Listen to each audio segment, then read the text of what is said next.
After evading the law for decades, dreaded gangster Chhota Rajan was arrested in Bali in Indonesia yesterday. Sources have told India Today that Rajan is likely to be deported to India within a week's time.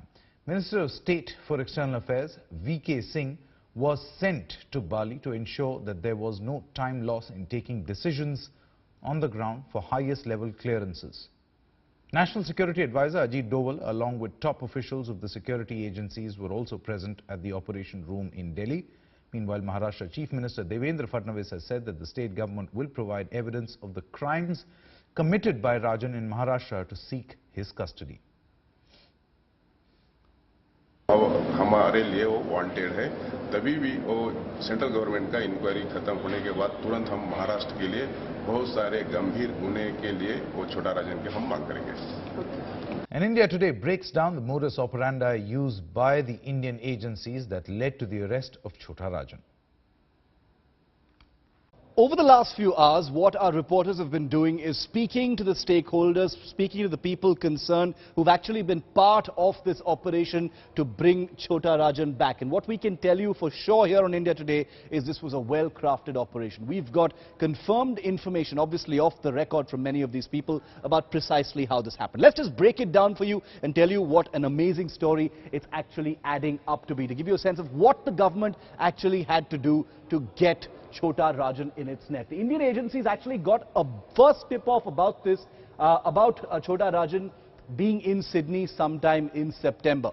Following that, they put him under surveillance. His movements were closely tracked for a full month. Remember, nobody knew about this, certainly not the media. Nobody knew about his movements. The government was closely tracking him. After that, General VK Singh, who is a minister, as you know, in the government, supervised from a control room to coordinate all of the inputs, which actually ended on October the 17th, which is when things actually began to fall into place. After that, a special secretary of the Research and Analysis Wing, India's external intelligence agency, was actually called back from leave to supervise the operation. Even he wasn't actually in the know about it. He was summoned back from leave to take over and supervise this particular operation.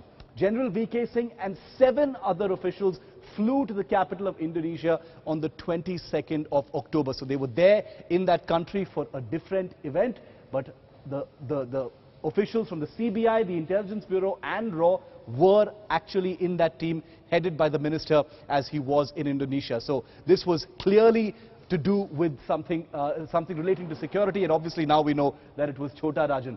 That 8-member team of Indian officials met with Indonesian security agencies on the 23rd of October. Nobody at the time knew precisely what they were talking about, but now, of course, the pieces of the puzzle are actually falling into place. National Security Advisor Ajit Doval was present in the operations control room in Delhi while that crucial meeting was taking place on October the 23rd.